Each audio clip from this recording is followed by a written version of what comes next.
ദിലീപിനോട് പറഞ്ഞത് ദിലീപിന്റെ സത്യം തെളിയിക്കൂ, നിയമത്തിന്റെ മുന്നിൽ സത്യം തെളിയിക്കൂ. അയാളത് തെളിയിച്ചു. ശിക്ഷ വിധിച്ചിരിക്കുന്നു. അതിനകത്ത് നേരിട്ട് പങ്കെടുത്തവരെ ശിക്ഷിക്കപ്പെട്ടിരിക്കുന്നു.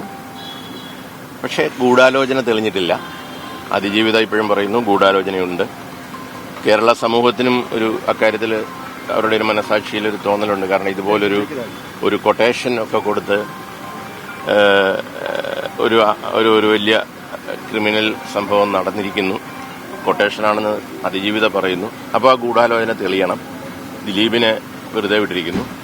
അപ്പോൾ അതിനപ്പുറത്തേക്കുള്ള ഗൂഢാലോചനയാണെങ്കിൽ അത് വെളിയിൽ കൊണ്ടുവരാൻ നമ്മുടെ സർക്കാരിനും പോലീസിനും കോടതിക്ക് പോലും അതിനകത്ത് കടമയുണ്ട്. കാരണം നമ്മളൊക്കെ പറയുന്നത് നമ്മൾ സ്ത്രീപക്ഷ നിലപാടുള്ളവരാണെന്നാണ്. അപ്പോൾ ആ നിലപാടുള്ളവർ വേറെ എന്താണ് ഇതിനകത്ത് സംഭവിച്ചത്? ഏതായാലും 2-3 ഡ്രൈവർമാർ കൂടിച്ചേർന്ന് അങ്ങനെ ഇതുപോലൊരു ആക്ട്രസിനെ വളഞ്ഞിട്ട് ആക്രമിച്ച് വീഡിയോ ഒക്കെ എടുത്തുകൊണ്ട് പോകാന്നൊക്കെ കേട്ടിട്ടില്ല. ഇന്ത്യയിൽ പോലും ലോകത്ത് പോലും ഇല്ലാത്ത ഒരു സംഭവമായിരുന്നു അത്. അതുകൊണ്ട് നമ്മുടെയൊക്കെ മനസാക്ഷി അതിജീവിതയുടെ കൂടാണ്. അപ്പോൾ ഇതിന്റെ ഗൂഢാലോചന ഉണ്ടെങ്കിൽ സർക്കാർ തെളിയിക്കട്ടെ. കോടതി തെളിയിക്കാൻ ബാധ്യസ്ഥരാണ്.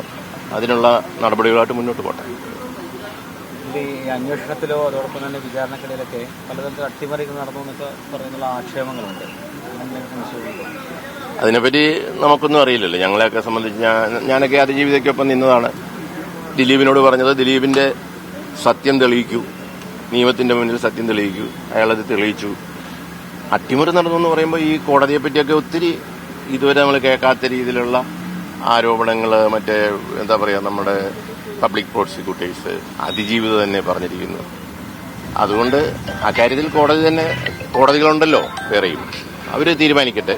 ഒത്തിരി ആരോപണം വന്ന സ്ഥിതിക്ക് എനിക്ക് തോന്നുന്നു ഈ കോടതിയിൽ നിന്നൊരു മേൽക്കോടതി പറഞ്ഞാൽ കുറച്ചുകൂടെ വിശ്വാസ്യത ഉണ്ടാകും എന്നുള്ളതിൽ അതൊരു സത്യമാണ്. കാരണം അത്രമാത്രം ആരോപണം നമ്മൾ കേൾക്കാത്ത രീതിയിൽ കോടതിയെ പറ്റി സത്യമാണെന്നൊന്നും നമുക്കറിയില്ല, കേട്ടിട്ടുണ്ട്. അതുകൊണ്ട് തന്നെ അത് വരട്ടെ. ഒരു മേൽക്കോടതി കുറച്ചുകൂടെ വിശ്വാസ്യതയാകും. അക്കാര്യം അങ്ങനെ എനിക്ക് പറയാനുള്ളൂ.